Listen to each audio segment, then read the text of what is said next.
Salibonani babukele emakhaya, ninamukela kusifundo sethu sesikolo seSabatha. Mina engikhulumayo igama nguPrevious Mpofu. Ngakho ke angihambi ngedwa ke nginesivakashi engihamba naso. Sanibonani emakhaya, igama lami nguNontuthuzelo, isibongo ngokwaXubuzane.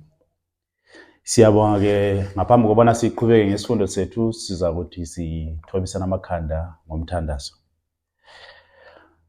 Baba wethu othandekayo, oyingcwele osezulwini, siyakubonga ngethuba osinikezelo nokubana singene esifundweni sakho sesikolo seSabatha. Akuthi lapho ma siyakuthi sihlaziye amaphuzu esiwanikeziweyo, usinike uhlakanipha wasezulwini, usigcwalisana ngomoya wakho engcwele ukuze lesi sifundo esisifundayo sibe losizo kithi nakubalaleli. Ekupheleni kwakho konke sitholakala sikhona ekusindisweni ngayo Yesu umsindisi nomfeli wethu siyakhuleka. Amen. Amen. Siyabonga ke singena ke kusifundo sethu sanamhlanje kusifundo 7 lapho ke esifunda ngaphansi kwesihloko esisona the light rejected or reflected, ukukhanya kusenqatshwa noma ukukhanya okuveziwe. Sithola ke amazwi okuvula lapha encwadini kaMahubo ngo27 evesini lika 1 athona, the Lord is my light and my salvation, whom shall I fear? Inkosi iyikukhanya kwensindiso yami, ngiyokwesabani na? Sithola ke amazwi awomoya wesiprofethi andulele isifundo sethu ku-education page 29 athona, Christ is the light which lighteth every man that cometh into the world. Eswathola kuJohane 1 evesini ka9 uthi lapha, as through Christ every human being has life, so also through him every soul receives some ray of divine light. So ke ngakho ke mama Xubuzane masibheka isihloko sesifundo sethu namazwi esivule ngawo lapha akaMahubo ngo27 evesini lika 1, sibheka futhi nomoya wesiprofethi esiwunikeziweyo ku-education page 29. Angazi ukuthi ungaphawula uthini? Mina engakuphawula lana ukuthi kuthiwa uKristu ukukhanya. Ukhanyisela wonke umuntu owenza njani? Olana emhlabeni. So kuyabonakalisa ke lana ukuthi ngaphandle koKristu akukho ukukhanya kuluntu lonke olula emhlabeni. Ngakho ke lana lamazwi ayasiqoquzela ukuthi kufuneka sibe ngabantu abakhuthalayo ukuthi sifinyelele ekukumazini uKristu ngokupheleleyo. Amen. Siyabonga incazelo enhle osinikeza yona. uKristu uveziwe eyikukhanya. Lokho kukhanya okuyithi namhlanje ukuthi siyakwamukela nanoma siyanjani siyakwenqaba ngoba ngaphandle kwakho lokhu kukhanya okukuKristu izimpilo zethu ukuthi ziyohamba kuphi? Emnyameni. Ake singene esifundweni sethu ke ngokusheshsha ngaphansi kwesigaba sokuqala esika number 1 ithona lapha, the light prophesied, ukukhanya kuprofethwa. Siphiwe impendulo lapha ku-Isaiah 49 evesini lika 6. Umbuzo uthona, how did the Holy Spirit refer to Jesus through Isaiah? Uthi umoya oyingcwele ke uthini ngoKristu manga ukhuluma ngomprofeti uIsaiah? uIsaiah uprofethani ngoKristu manga ethunganyelwa ngomoya engcwele? uIsaiah lapha uma ekhuluma uthi, bekungeyona neze into encane ukuba ube yinceku yami, ukuze uvuse izizwe zikaJakobe futhi ubuyise abalondiweyo baka-Israyeli. Kukunike ukuba ube ngukukhanya kwezwe, ukuze insindiso yami ifinyelele emkhawulweni womhlaba. Lana manje into esitholayo ukuthi ngaphandle kwalokukhanya insindiso ayikho. Kufanele ukuthi lokukhanya lokhu kuhambe ilizwe lonke ukuze kukwazi ukuthi kufinyelele kuphi? Emkhawulweni wezwe, ukuthi ebantwini bonke njengoba usho mzalwane. Siyabona nalapha yana kumoya wesiprofethi lapha kwi-first line ithi, the aged Simeon in the temple where Christ was now teaching had spoken of him as a light to lighten the Gentiles. So lana siyabona ukuthi kwakufanele ukuthi lokukhanya khanyisele ini nabezizwe, kwakungakhethanga ukuthi kufanele ukuthi kukhanyiselwe lapho kubaJuda, kwakufanele ukuthi ukhanyisele bani wonke umuntu ukuthi umuntu aze akuzuze lokukhanya.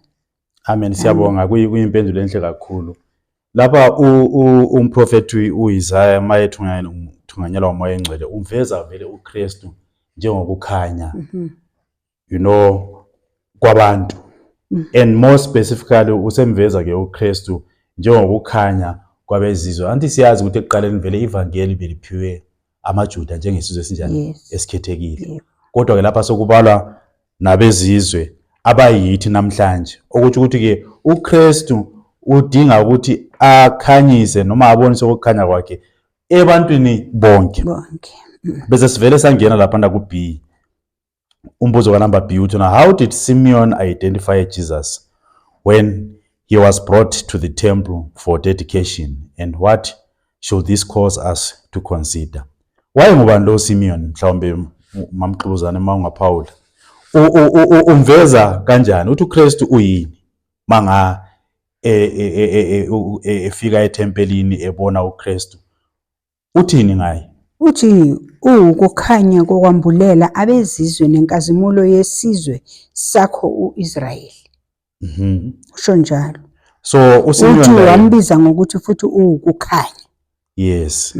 Bengifuna ukusho kanjalo ukuthi uSimeon laye ukhuluma amazwi cishe afana la kaIsaiah. Yes. Naye uthi uKristu uyikukhanya kwani kwezizwe. So ke nathi namhlanje okusho ukuthi sidinga ukuthi uKristu sinanzelele ukuthi ngaphandle kwakhe izimpilo zethu azikho ekukhanyeni. Sidinga ukuthi uKristu angene ezimpilweni zethu ukuze abanekise izimpilo zethu sikhanye nathi phambi komhlaba, ukuze abantu mabebona imisebenzi yethu badumise ubaba onjani osezulwini. So ke siya lapha na ku number B okhuluma ngokukhanya okwenqatshiwe, the light rejected. Sinesizwe samaJuda njengoba sike saphawula ekuqaleni esasiphiwe ukukhanya kwani kwevangeli. Ma uKristu ke ezalwa ngokwenyama ethunyelwa emhlabeni, uyabuza lapha obuza uthi, how did the Jewish leaders react to Christ's mission? uKristu usekhona, abaJuda ke baphatha kanjani umsebenzi kaKristu noma bawubheka kanjani umsebenzi uKristu azoyenza emhlabeni ngokusho kaJohane? AmaJuda la uma ebheka lo msebenzi kaKristu awaziboni ukuthi kufuneka awamukele. Kepha benza njani? Bayewenqaba lo msebenzi lo msebenzi kaJesu Kristu. Ekugcineni futhi baze bathi nobufakazi bakho abunalo iqiniso. So siyabona nje ukuthi babengazimiselanga ukuthi benzeni, bamamukele uJesu Kristu njengomsindisi. Yes, manga uKristu efika eziveza kumaJuda ezambula futhi ukuthi unguye uMesaya, basho ukuthi lokho ubufakazi obuletha ngawo abunaqiniso. Ngoba bona babembhekele uMesaya ukuthi eze ngendlela le ababebhekele ngakhona. But uKristu manga esiza ngesimilo sakhe esiphansi, ezalelwe emndenini ophansi, lokubonakala nje kwezinto zonke kuba awuzange kukhomba ukuthi uKristu yini unguMesaya. Uthi lapha ku Spiritual Gifts volume 4 page 117, the whole life and teachings of Christ were continual lessons of humility, benevolence, virtue, and self-denial. This was a continual reproof to the self-righteous, exacting spirit manifested by the Jews. uKristu mangaye siza siyachazela lapha ukuthi impilo yakhe yonke nokufundisa kwakhe nezifundo zonke ayeziletha zazibonisa ukuthi ungumuntu onjani, ozithobisayo, ungumuntu oneqiniso, ungumuntu ophila impilo yokuzidela. Kokanti ke masimqathanisa namaJuda, amaJuda wona ayenjani? Bebe ngabantu abazigabisayo, abantu abafuna ukuthi bakhonzwe ngabantu. uKristu namangayebuya uza ephethe isimo sani sokuba yinceko. Ngaleyo ndlela abazange bamamukele amaJuda uKristu. Masiya laphana kuJohane ngo-8 evesini lika-14 kusiya ku-18 uthi lapha, what clear explanations did Jesus provide to the unbelieving Pharisees? Yet how did they respond? uKristu ke usebanika izincazelo lapha ke ezicacile.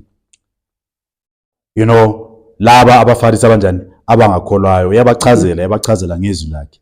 Kodwa ke manga ebanikeza leyo ncazelo baphendula kanjani abaFarisi? Lapha sithola uJesu ezama ukubabonisa ngandlela yonke ukuthi ungubani, ungumesaya. Kodwa manje sizawuthi sifunde yona le verse leli ukuze sizwe kahle ukuthi uJesu Kristu uthini.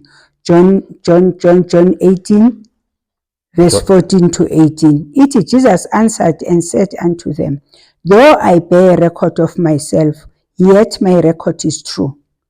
For I know whence I came and whither I go, but ye cannot tell whence I come and whither I go.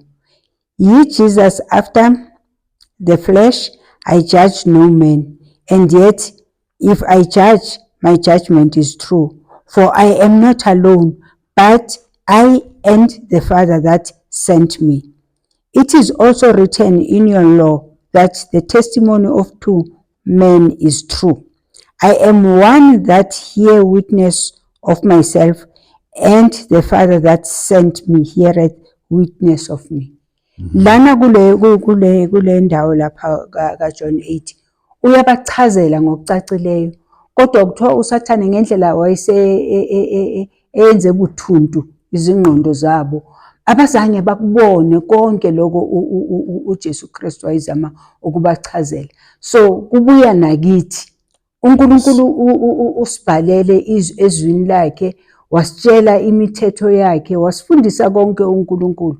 Kodwa uma ngabe ngikhetha mina ukuthi ngiqinise inhliziyo yami, noma umshumayela ngashumayela kangakanani lapha ngelizwi likaNkulunkulu, kuzokwenzekana engqondweni yami? Angeke ingqondo yami iyamukele leyo nto leyo. Ngoba ngenze njani? Ngifundise ingqondo yami ukuthi yenze njani? Ivalele eqinisweni, ivulele ini? Izimfundiso zamanga noma izimfundiso zabantu. Yebo, kuyezwakala. Uyatsho laphana ku Spirit of Prophecy volume 2 page 354 ukuthi abaFarisi abazange bamnake uKristu o abazange bazi ngoKristu nesimilo sakhe nangomsebenzi wakhe, ngesizathu sokuthi abazange bahlole ini? Iziprofeto lezo ezazikhuluma zibhekise ngomesaya. Kukanti ke futhi ngaphezulu kwalokho iyasho lapho ukuthi bona ngokwabo babengenakuxhumana lobani? noNkulunkulu nani nezulu. Njengoba ukwaPawula okusithatha lathi kusibeke esimeni sokuthi ukuze sibe ngabantu abazokwazi ngomsebenzi uKristu aze ukuzowenza emhlabeni, ikakhulu ewenzela thina ukuthi abe yikukhanya ezimpilweni zethu, sidinga ukuthi sibe ngabantu abaxhumana nani? Nezulu. Sixhumana lobani? noNkulunkulu, ngaye futhi uKristu oyikho lokho kukhanya. Masi siya laphana kusi uthi naye, what marked contrast did Jesus say existed between himself and the unbelieving Pharisees? uKristu ke lapha manga esechaza uthi uyini umehluko obonakalayo phakathi kwakhe yena uKristu nomsebenzi wakhe nalaba abaFarisi abanjani abangakholwa. Uthini uJohane ngo-8 verse 19 kuya ku-23? Uthi lapha uJesu uzama ukubachazela uthi nina ningapha la emhlabeni, mina ngowasezulwini. Uma echaza kahle lapha yana uthi, then said they unto him, where is thy father? Bayambuza, ukuphi ubaba wakho? Kuyacacisa ke ngempela ukuthi wenze njani? Abamazi ubaba wabo, ubaba kaJesu ukuthi ungubani. Jesu bese uyabaphendula ke, uyabatshela ke ukuthi mina aningazi, futhi nobaba wami ngeke nenze njani? Nimazi. So it was very simple indaba yabo. Kwakufanele ukuthi bazwisise, njengoba bengishilo ukuthi izindlebe zethu kufuneka sizifundise ukuthini, silalele inkosi mangabe ikhuluma nathi. Uthi lapha, if ye had known me, ye should have known my Father also. These words spake Jesus in the treasury, as he taught in the temple, and no man laid hands on him, for his hour was not yet come. Then said Jesus again unto them, I go my way, and ye shall seek me, and shall die in your sins. Whither I go, ye cannot come. So lana uyabacacisela futhi ukuthi mina niyoze nifele zonini zabobani zenu, yes. ngoba kule ndawo engiya kuyo angeke nenzeni nife. Manje bona sebafuna ukwazi ukuthi ukhuluma ngani umuntu lona, ikhuluma ngani le ndoda, ikhuluma ngokuthi izozibulala. Uyabona nje ukuthi izingqondo zabo zazibuthuntu ngale ndlela ezwisa ubuhlungu uma ngabe wena uyifunda le ndaba. So into efanele ukuthi nathi sizifundise yona ukuthi inkosi mayikhuluma nathi njengamaKristu namhlanje, ngoba isifundo lesi asikhulumi ngalabantu abangaphambilini, iletha le ngxoxo lena ngoba ibona isimo sethu ukuthi njengoba sizibiza ngamaKristu njena sinjani phambi kukaNkulunkulu. So kufuneka kusivuse thina ebuthongweni njengamaKristu namhlanje ukuthi sizwe ukuthi uNkulunkulu uthini kithi thina. So ke siyabonga ke indlela ophawule ngayo. So ke abaFarisi nabo abazange bazwisisa uKristu kunye nemishini yakhe. Yikho nxa ngaya azebatshela nangobaba wakhe abamazi ukuthi ubani. So okukhomba ukuthi nathi namhlanje angeke sihambe sithi uNkulunkulu siyamazi and yethu uKristu onguye amthumile singanjani singamamukeli noma singamazi. So njengoba uKristu wake washo encwadini kaJohane lapha ukuthi yena uyindlela neqiniso nokuphila, akekho ongeza kubaba ngaphandle kwabani, ngaphandle kwakhe. So kuthi ukuthi abaFarisi babedinga ukuthi okokuqala bazwisise ukuthi uKristu nguye uMesaya. Ngaleyo ndlela then bebezokwazi ukuthi mayeze lapha emhlabeni akazizelanga yena kodwa uzwe ukuthi azofezekisa intando yalowo mthumileyo onguyise ongabi osezweni uNkulunkulu. Siyakudila phana ukuthi yena ke what was the fatal consequence of the Jewish rulers rejection of Christ? Ngoba bamenqaba uKristu. So ke sagcina sisiba yini isiphetho sabo esibi ngokunqaba kwabo uKristu. Ngokusho kukaJohane ngo8 evesini ka24 noMathewu ngo23 evesini lika38. Uyakhuluma lapha ukuthi nizawuze nifele ezonweni zenu. So siyabona ukuthi uma ngabe simenqaba nathi uKristu, akukho okunye uKristu azokwenza ngathi, ngoba uKristu ungumuntu ongaphusha umuntu ukuthi eze kuye noma abeke iketanga entanyeni ukuthi izakini. Uthi uyasincenga uKristu ngaso sonke isikhathi. Ufuna ukuthi kube yintando yethu ephuma kithi ukuthi size kuye ngokuzithandela kwethu. So manje uma ngabe lokho bakunqaba benzani? Baze bafela ezonweni zabo. Nathi ke namhlanje imbali izawuthi yenze njeni, iziphindaphinde uma singalilaleli izwi likaNkulunkulu. Yebo kunjalo. And uyasho lapha kuMathewu ukuthi ke ngoba lingangamukeli phakathi kwenu njengobani, njengothunyiweyo o njengoMesaya, beka ngishiya endlweni ngishela ini incithakalo. Yes. Alisoze liphinde lingibone futhi phakathi kwenu lize lithi ubusisiwe oza ngegama lani, ngegama lenkosi. uKristu uyachiya ibandla lamaJuda, uyahamba ke ayemisa ibandla labobani, nabafundi. Yiso lesi sikhathi uKristu lapha achiya khona ibandla lamaJuda, waphuma wabiza abafundi ngoba sifunda ngabo namhlanje, wamisa ibandla nabafundi washiya ke isizwe sabo ukuthi sibe incithakalo. Kulapho ke ivangeli lasuka lafinyelela khona kwabani, kwabezizwe abayithi thina namhlanje. So ke siyadlula siya lapha esigabeni sesithathu, ukhuluma ke ngamaqula amabili uthi two classes of listeners, abalaleli abangamaqula anjani, amabili. Uthi lapha after being warned that they could die in their sins, what did the Pharisees demand of Jesus and why? Lapho uJesu sebavezele ukuthi nizokufela ezonweni zenu. Bathini bona abaFarisi? Bamphendula bathini?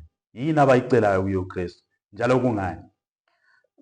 Baphinda futhi baphinda lo mbuzo ukuthi ungubani wena? Bayambuza ungubani wena? uKristu ke kwakungasiwo umuntu owayephendula noma yini, kepha wayehlola inhliziyo ngaphambilini ukuthi umuntu njengoba embuza lo mbuzo umbuza nganjongo enjani. Wayebabona vele ukuthi babembeke kwi-trap, befuna ukuthi aze azisho ukuthi ngubani, nginguKristu, kodwa uKristu azange aye lapho. Amen. So uKristu ubatshelile ukuthi bayakubhubhela ezoneni zabo.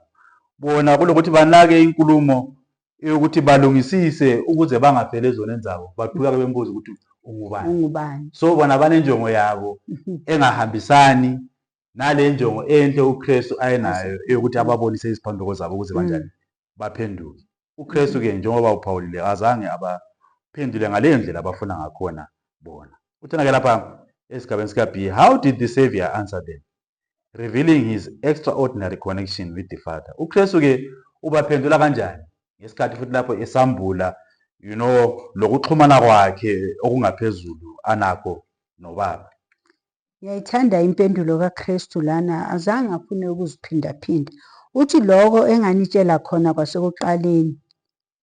Uthi nje lokho enganitshela khona kwasekuqaleni. Akaphindaphindi kube esho ukuthi ngingubani obuya, futhi lokho enganitshela kona, ngoba hhayi ukuthi babengakukhumbuli lokho uKristu wayebatshela bona. Uyaqhubeka ke uKristu uyabatshela ukuthi nginezinto eziningi ekumele ngizikhulume, ekumele ngizikhulume ngani, nokumele ngikhiphe isahlulelo ngazo. Uyababonisa ukuthi ungubani uKristu. Uyababonisa ngempela ukuthi yena ungubani, ungumahluleli, uphuma kuphi. Kuyo yonke inkulumo ebekhuluma nabo ubengabafihleli. Uthi nezinto ekufanele ukuthi ngenzeni, nginahlulele ngazo. Kodwa uKristu ukhetha ukuthini? Ukungabahluleli ngaso leso sikhathi. Uyaqhubeka lapha ku-27 uthi they understood not that he spake to them of the Father. Then said Jesus unto them, when ye have lifted up the Son of Man, then shall ye know that I am he, and that I do nothing of myself, but as my Father had taught me, I speak these things. Uyayibona? uKristu usaqhubeka ngemfundiso ubaba wakhe osezulwini amfundisa ngayo. Uyasho ukuthi ngoba ulibele masilapha ngaphezulwini uyayifaka lento ukuthi yonke into engiyenzayo angizenzeli, ngiyenzela bani? Ngiyenzela ubaba wethu, ngibone kubani? Kubaba wethu osezulwini. Yes, and aze aqinisekise futhi nakuMoya's Prophet lapha oku-Testimonies for the Church volume 8 page 208 ukuthi yena never did Christ deviate from loyalty to the principles of what God is law. Andisiyazi ukuthi ababhali nabaFarisi kwakungabantu bona abathi bayezazi umthetho. So babephakamisa umthetho kangaka okaNkulunkulu sengathi bayawugcina kodwa ke bewuphakamisa ngokwemilomo yabo, kodwa ekwenzeni besenza okuphambene nalowo mthetho. So uKristu manga ebachazela ngomsebenzi wakhe njalo esenza eveza le njongo leyo ubaba osezulwini anayo ngabo, wakwenza konke lokhu elawulwa or elandela ini? Umthetho kababa lo kanjani amthumile. Uthena never did he do anything contrary to the will of his Father. Ukho konke akwenzayo akukho akwenzayo kwakuphambelele intando kabani? Kababa osezulwini. Yikho kwakuloko kusibanzima kangaka ukuthi ahambe aze afike kulesi sahibe abambekele sona sokuthi baze bambambe benze njani?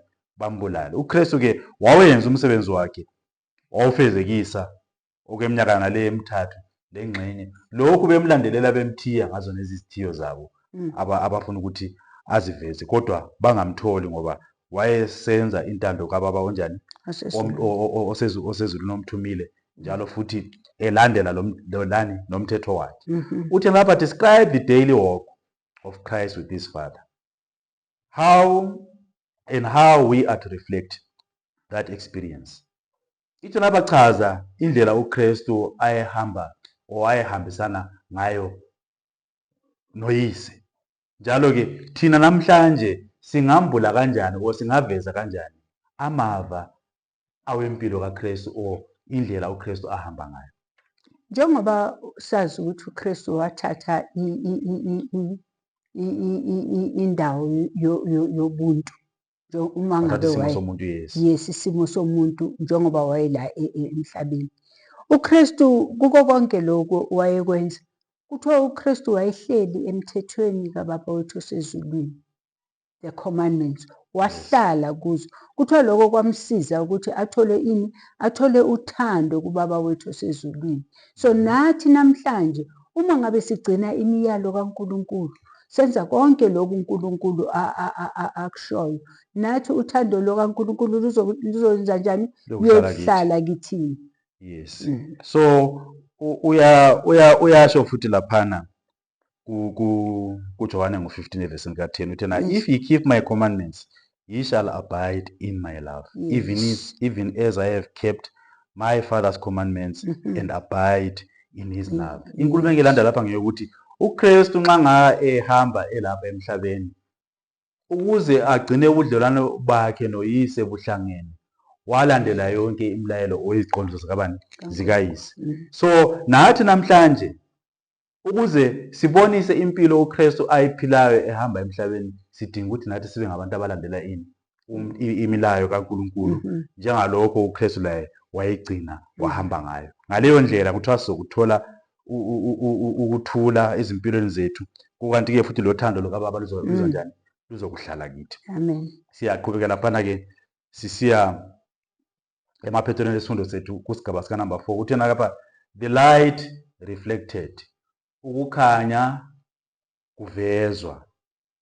As Christ spoke cutting truths to the Pharisees, how did his words affect sincere listeners, and why can this encourage us? Uthi ke njengoba uKristu wakhuluma ke amaqiniso asikayo kubaFarisi, uthi ke kukanjani? Uthi nje kukanjani lapho amazwi akhe futhi athi aba nomthelela noma umzwelo kulabo bantu abalaleleyo. Njalo thina namhlanje singakhuthazeka kanjani ngala amazwi afana nala uKristu akhuluma kubani? KubaFarisi, aziwa futhi ngabanye abantu. Kuthiwa uma uKristu ekhuluma nalaba bantu, kuthiwa abantu bakholelwa yiko konke akukhulumayo.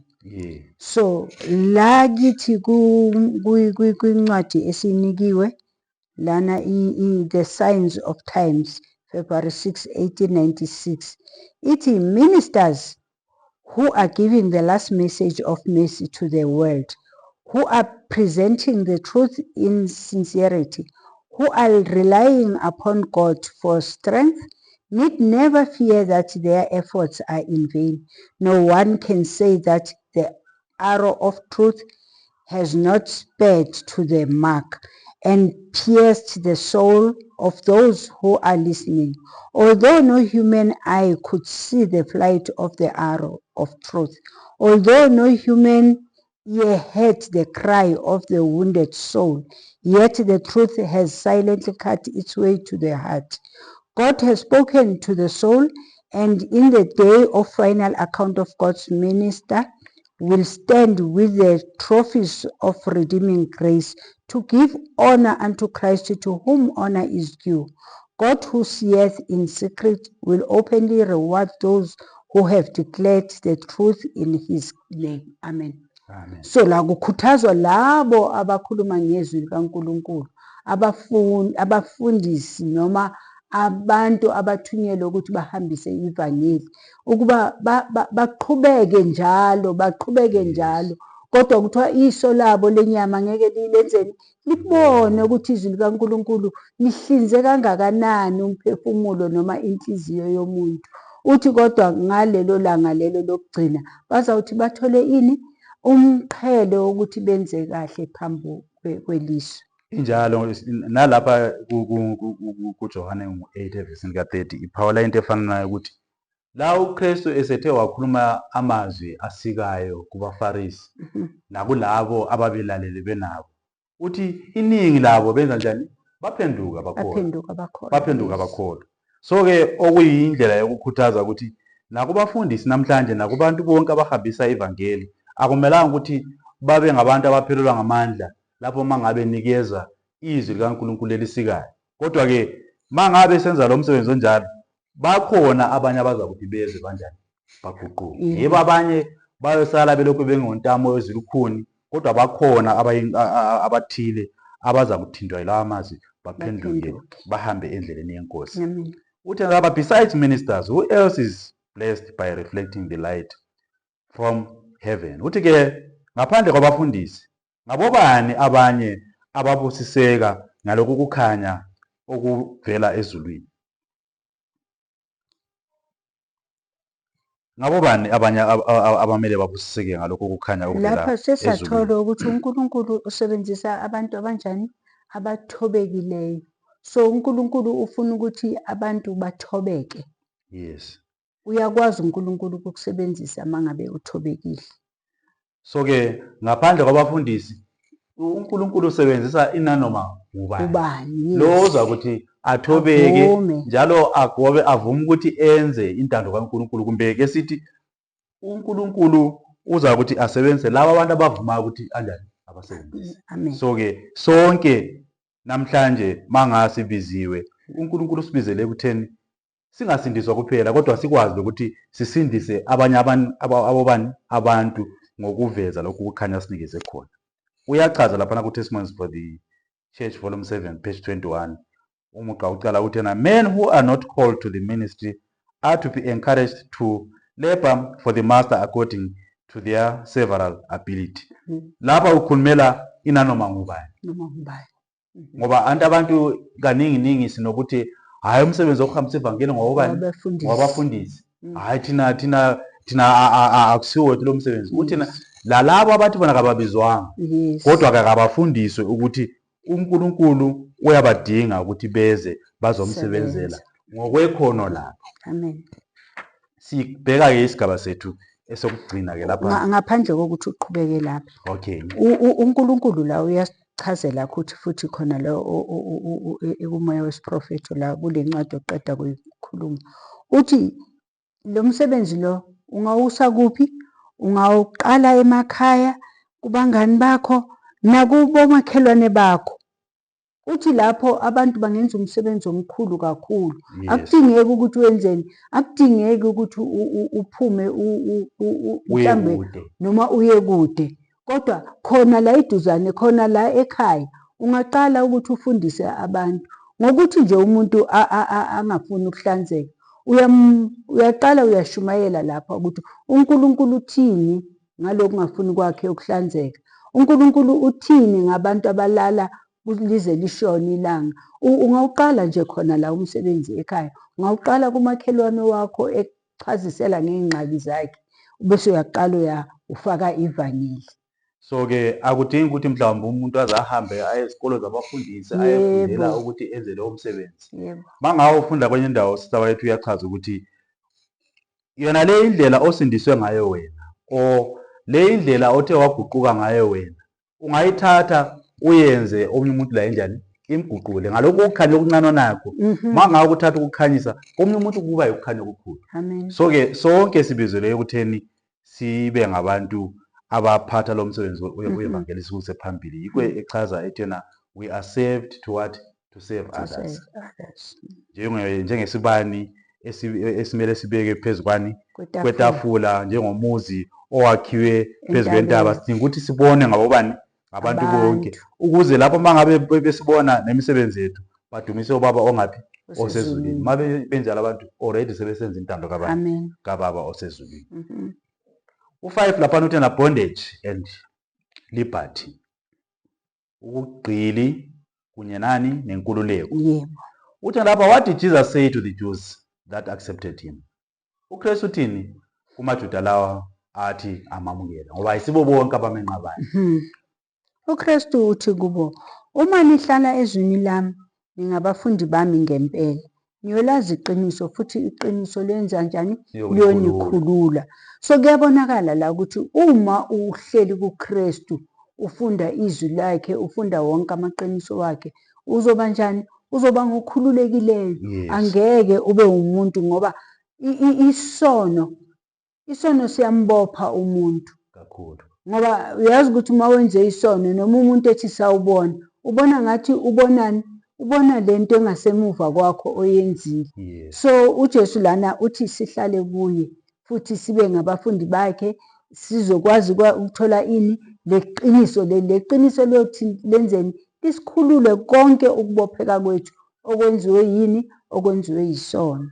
And maya eqhubeka lapha nothi na in contrast, how did the believers fail to see the only condition that will make us free from sin? Uthi ke kukanjani lapho uKristu abona khona umehluko ma ebheka ikakhulu kulaba abangakholwayo abahlule ukuthi babone ukuthi uKristu uze ukuthi azobakhulula kulesi simo. Ngoba nxa ngaye batshela ngokuthi bayizigqili bona bathi asizange nabayizigqili ngoba thina siyinzalo ka-Abrahama siyisizwe esinjani esikhethekileyo. Kukanti abazange banaka ukuthi uKristu akakhulumi ngobugqili obakulowo mhlaba kodwa wayekhuluma ngobugqili bani obesono ukuthi bagqilazwe yini yisono. Ngoba indlela abazibona ngayo bona bazibona benjani bengabantu abangcono, bazibona bengabantu ababonayo kodwa yena uKristu maye babhekile ubona abantu abazimpumputhi. So uKristu wayeze ukuthi azobakhulula kulobu bugqili. Yikho wayebakhomba eqinisweni ethi leli qiniso mangali lamukela lizakwenza njani, lizakunikhulula. Uthi nalapha kuMoya Prophet kuthi is our faith. Every soul that refuses to give himself to God is under the control of another power.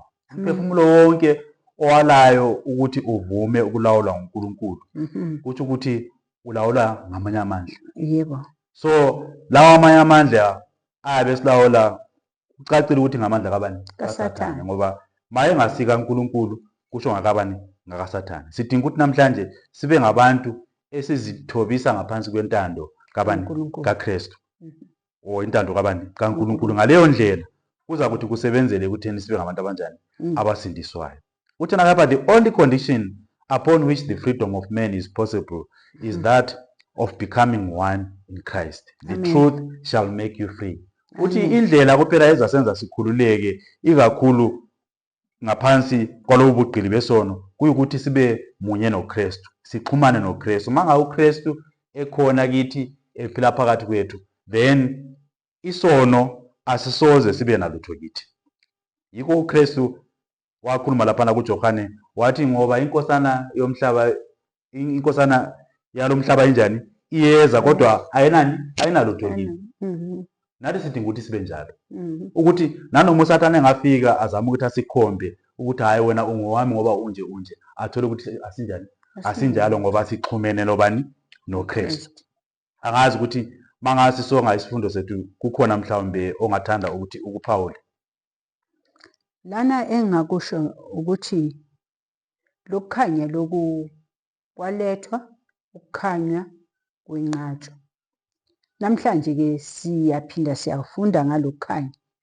Kuphuma kuthina ke ukuthi siyakwamukela noma siyakunqaba lokukhanya. Kodwa mina uma ngabe bekukhetha kwami bengakhetha ukuthi wonke umuntu olana emhlabeni ngathi angazithathela lokukhanya lokho, ngoba lokukhanya lokhu kuyabonakala ukuthi ngaphandle kwalokukhanya angeke silibone izulu. Kodwa uma sizithathela lokukhanya insindiso yethu leyo. Siyabonga isifundo esihle kangaka akade sinaso esisitshela ngoKristu eyini ekukhanya. Sonke siyakudinga ukukhanya. Hayi thina abantu ngitsho even nezilwane, ngitsho even nemvelo yakudinga ini ukukhanya. So ke asisondeleni kulokhu kukhanya okuvela kuKristu. Mangasi sondele saxhumana lawo uKristu siza kuphila ekukhanyeni, nemisebenzi yethu izakuba imisebenzi ekhanyayo, nokuhamba kwethu kuzaba ukuhamba lokhu okubonwa ngabantu babone imisebenzi yethu emihle.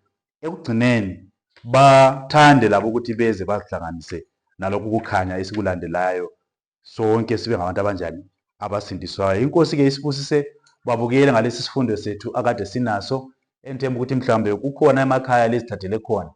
Kukanti ke mangigcina futhi ngilinxusa ukuthi hlanganyelani lathi futhi esifundweni sethu esilandelayo lapho esobe sifunda khona ngoJesu noAbrahama. Kuningi ke okuningi esakuthi sikuzwe lapho. Sengathi inkosi ngathi libusise libe nosuku oluhle. Siyabonga. Amen. Siza kuthi ke sivaleke ngomthandazo mangasiqeda isifundo sethu. Umama Mqubuzana uzakuthi asithandazele. Baba wethu osezulwini, siyabonga ngalesikhathi samanje osasiboleke sona. Sibonga konke ukuhlakanipha othi usiphe kona. Lapho Nkosi usibonisa ukuthi ngaphandle kokukhanya asiyilutho. Kufuneka sikhethe ukukhanya empilweni yethu. Ngathi bonke nalaba abasibhalelayo lezi zifundo, ungabanika ukukhanya okundlula lokhu. Sibusise ngaso sonke isikhathi. Ngayo uJesu bonga manje kuze kube ngaphakade. Amen. Amen.